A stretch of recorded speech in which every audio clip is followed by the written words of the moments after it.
চাচারা, আপনারা হায়াতের লাস্টের টাইমটা আপনাগরে কে বুঝাইয়া দিল যে শেষ বয়স মানে চা দোকানের জন্য? বলেন, শেষ বয়স আল্লাহ তাআলা যাকে লম্বা হায়াত দিছে তাকে শুধু চা দোয়ানে বন বিড়ি আর চা আর টেলিভিশনে নাচ গান আর পরের গীবত বদনাম, এই জন্যই তো শেষ হায়াতটা না? শেষ বয়স আল্লাহ এই জন্যই দিছিল নাকি?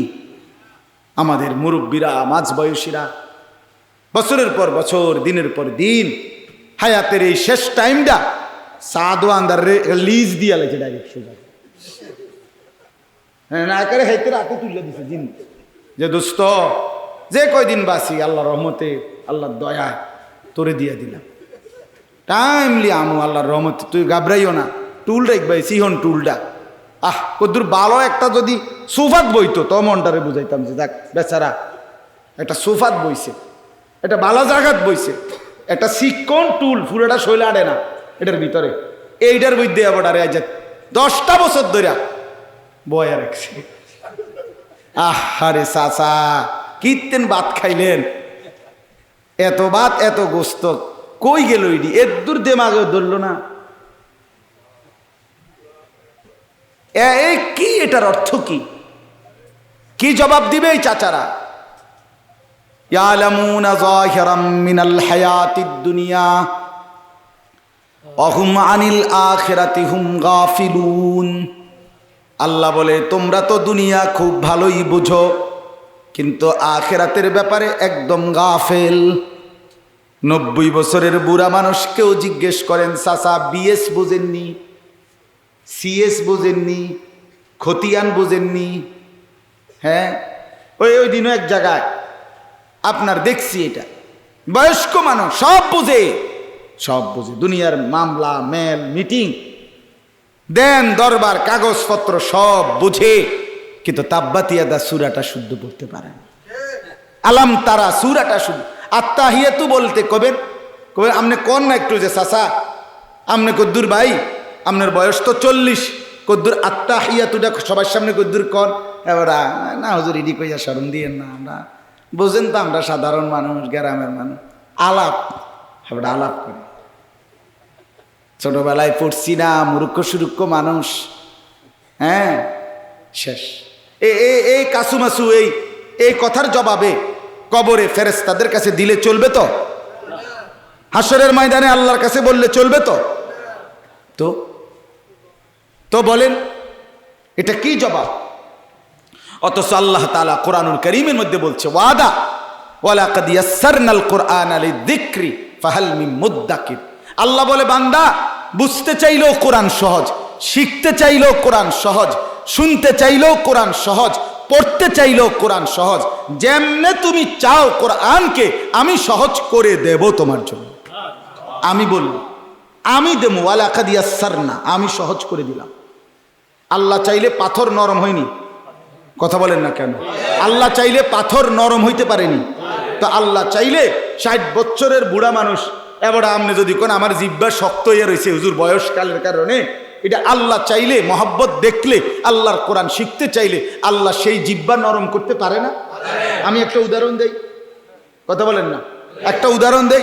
উদাহরণটা হইল আল্লাহ তাআলা ইব্রাহিম আলাইহিস সালামকে আল্লাহর ঘর কাবা পুনরায় নির্মাণ করতে বলছিলেন, ওই যে এই আয়াত পড়ছিলাম।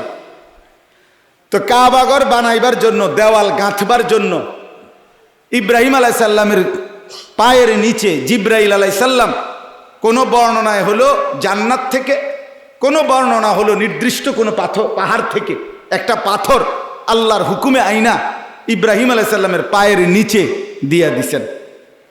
দেওয়ার পরে আল্লাহ তাআলা 1 নম্বরে এই পাথরটাকে, এই কুদরতি আল্লাহ এমন শক্তি সিস্টেম দিছে যে পাথরটা প্রয়োজন মাফিক ইব্রাহিম আলাইহিস সালামের জন্য লিফটের মতো উপরে উঠত, প্রয়োজন মাফিক নিচে নামতো।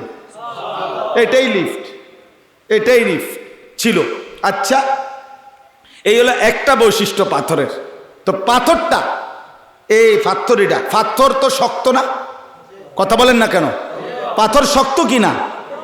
তো এই পাথর একদিন আল্লাহকে যেন বলছে, মাওলা আজকে অনেক দিন আপনার বন্ধু ইব্রাহিম আমার উপরে পাও দিয়া আপনার ঘর কাবা বানাইতেছে। আমি পাথর কাজ শেষ হইলে যদি আমারে ফেলে দেয় তো আমি পাথর হিসেবে পড়েই থাকব। আমারে যদি একটু সুযোগ দেন আল্লাহ, আমি আপনার বন্ধুর পায়ের চিহ্নটা, আমি পাথরটা একটু মাটির মতো নরম হইয়া আপনার বন্ধুর পায়ের চিহ্নটা একটু নিতে চাই আমার মধ্যে। আপনি যদি আমারে আপনি পারবেন, আপনি চাইলে হবে মাওলা, আপনি কদ্দুর আমারে সুযোগ দেন, আমি একটু নরম হই। আর নরম হইলেই তো পাওটা গাইথা যাবে, পায়ের চিহ্নটা ডাইব্বা যাবে না ফ্যাঁকের মধ্যে কাদার মতো। তাইলে তো এরপরে শুকিয়ে গেলেই, অর্থাৎ এরপরে আমি পাথরে আজীবন আপনার বন্ধুর পায়ের চিহ্ন থাকবে।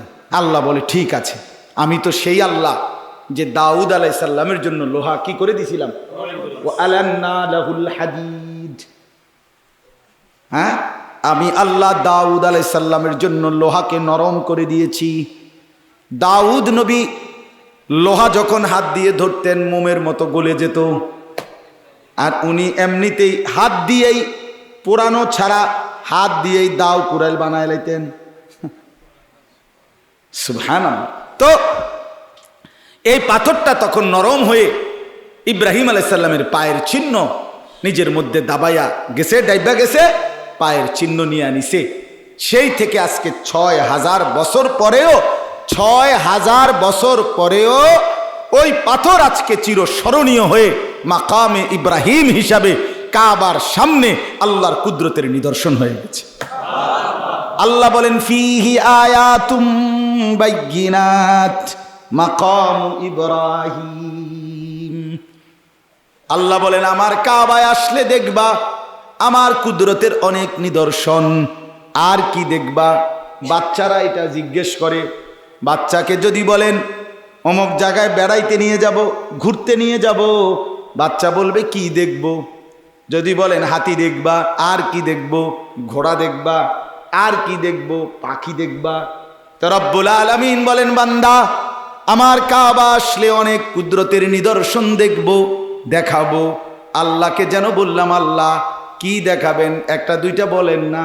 আল্লাহ বলে প্রথমটাই বললাম মাকামে ইব্রাহিম দেখাবো, ইব্রাহিমের পায়ের চিহ্নওয়ালা সেই পাথর দেখাবো বান্দা, যে পাথর দেখলেই তুমি বুঝবা শক্ত পাথর আমি আমার কুদরতে কেমনে নরম হয়। তাহলে পাথর যদি নরম হয় তো আপনার জবান, আপনার জিহ্বা নরম হবে না কেন? কথা বলেন না কেন? আল্লাহর কাছে চাইলে আল্লাহ তাআলা দিতে পারে না? আপনাদের কাছে হাত জোড় করে অনুরোধ, মেহেরবানি করে এই এলাকার চাচারা, বাবারা, এই এলাকার মাঝবয়সীরা, স্কুল কলেজ পড়ুয়া ছেলেরা, বাপ আল্লাহর কোরআন শিখাবার জন্য আপনাদেরকে তারা ইন্তজাম করছে। এরপরও যদি আপনারা না শিখেন, বিশ্বাস করেন আপনারা অন্যদের চাইতেও কবরে বেশি কষ্ট পাবেন। এটা মনে রাখেন আমার কথা। যার ইন্তজাম ছিল না সে তো একটু কোনো নয়সয় কইতে পারব, কিন্তু যার জন্য ব্যবস্থাপনা ছিল, ঘর ছিল, ডাকছে, আহ্বান করছে, বলছে, এরপরও সে পাত্তা দিল না, তো এই গাদ্দারির ফলাফল কিন্তু খারাপ হবে।